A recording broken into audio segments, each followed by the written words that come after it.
Cristiano Ronaldo, the king of records.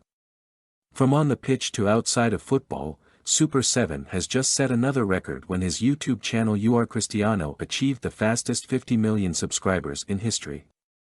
To mark this important event, the Portuguese superstar posted a video with an exclusive interview with his close friend and proud teammate at Manchester United, Ronaldo Ferdinand. The video interview with the title of My Thoughts on the 2023-2024 season and the Truth About My Future, chatted with my friend Rio Part 1 and quickly confessed to the attention of millions of fans worldwide. Let's take a look at what's interesting about this video. Let's go.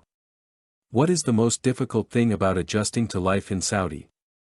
My whole life has always been challenging. I left home when I was 11 years old to live in a big city. And changing the environment from Madeira to Lisbon, from Lisbon to England, and then Italy, to the West, for me it was never a problem. Saudi is the same, it's a part of life that I'm used to.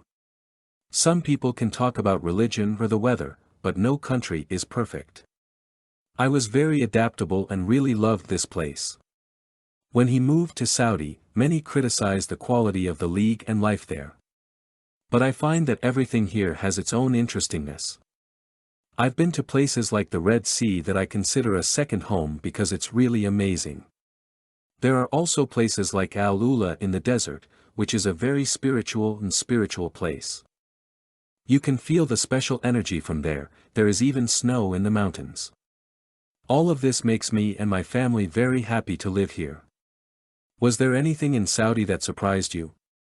Actually, I didn't find it too surprising because I had heard a lot of stories from my friends about this place. Before I arrived, I saw many people looking at Saudi Arabia through a negative lens, and often only seeing the problems that every country has. But I love how they take on problems and move forward, the experiences in the Red Sea, where I feel at home, and Aurora, with its strong spiritual atmosphere that makes me feel relaxed and happy. I also enjoy participating in outdoor activities with my family. The landscapes such as the mountains and snow surprised me because I didn't think that there could be such a diversity of nature here.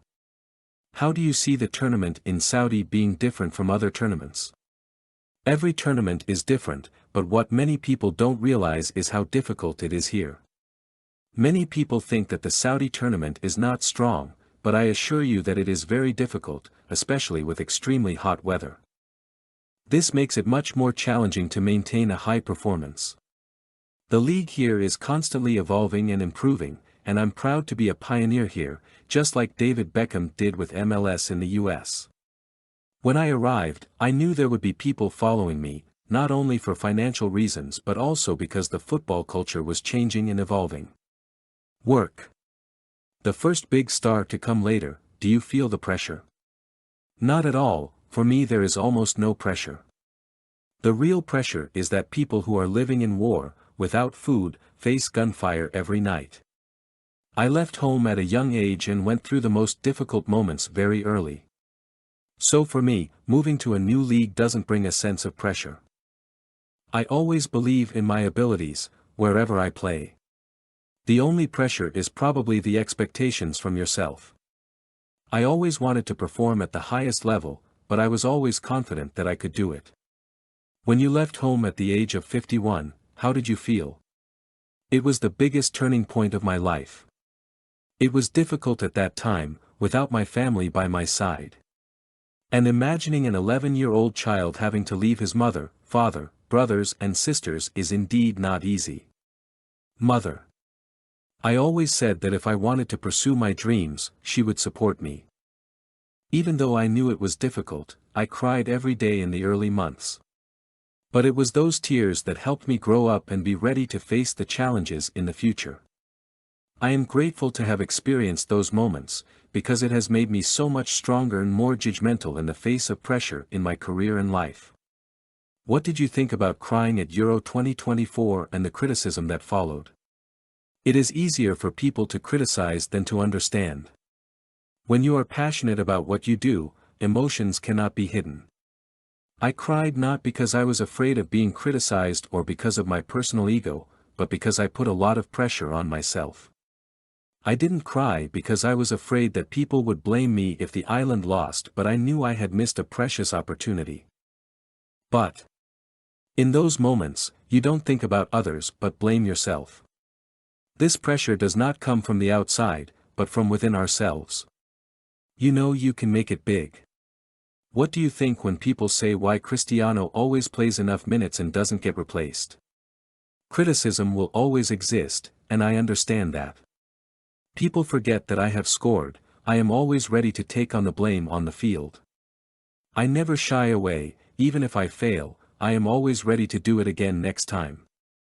For me, nothing is scary, and even if I don't score, I'll keep trying, because that's how I prove myself.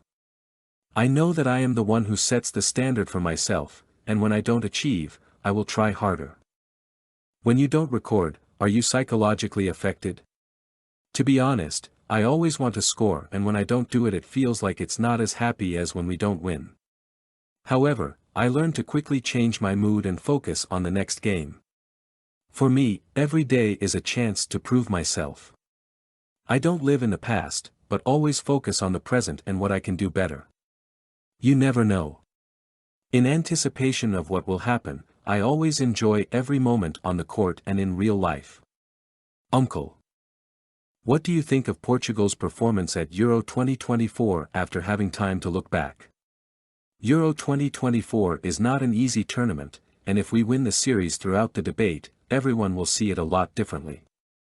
We could have reached the semi-finals against Spain, and who knows what could happen. Football is like that, no one likes to lose, but it's also a lesson for the future. I think Portugal had an average league, we could have done better, but the important thing is what we have learned and will come back stronger. Are you affected by criticism and pressure from the media? For me, criticism is part of football and life. When you are a celebrity, you always have to face criticism. Regardless of whether you do well or not, there are people who say I'm out of time, that I can't score goals anymore. But that doesn't affect me. I know my worth. I understand that even though there are times when I don't achieve the results I want, I always try my best. Those criticisms even motivated me to keep trying to prove that I could still not give. I often read comments about myself, but I don't let it affect my psychology. The important thing is that I know what I'm doing and always try to improve every day. Did you ever feel like it was time to take a break and end your career? To be honest, I haven't thought about it yet. I still feel very prolific and can still play at the highest level. I know that I am nearing the end of my career, but I always want to enjoy every last moment on the pitch. I am still passionate about football. I still want to score more goals and conquer new records. I want to reach 1,000 career goals, and that's what I'm aiming for. My health and physical condition are still very good. I didn't have many major injuries, and that's lucky. The day when I feel that I can no longer contribute, I will accept to stop, but for now I still want to conquer more challenges. What motivates you to keep playing when you have it all? My biggest motivation is my family and children. I want to set an example for them. I want them to see that no matter how much success you have to keep working hard and never stop trying. I want my children to see me on the pitch and understand that achieving success is not an easy thing, it requires patience, sacrifice, and determination. In addition, the fans are also an important part. They are a great source of encouragement every time I play. Every time I record, I do it not only for myself but also for the people who always support me. That's what keeps me going. Even though I'm 39 years old, I still feel like I'm reliving the early days of my career. Are you worried about the future after retirement? I've been thinking about it, but I'm not worried. I have been preparing for my future many years ago. I have business plans, investing in various fields such as hotels, fashion, and football. I want to continue to contribute to sport and society, be it through the football academy or as an ambassador for charitable projects. Life after retirement will be different. Life after retirement will be different, but I'm ready to face it. I will not just sit idle, but will continue to find new ways to challenge myself. I still have many goals to achieve, not only on the pitch but also in real life. The most important thing is to keep yourself busy and happy with what you do. The interview between Ronaldo and Rio Ferdinand on Creed Channel not only provides insight into the life and career of one of the greatest players in football history, but also confirms that Ronaldo still has the passion and motivation to continue to conquer new challenges.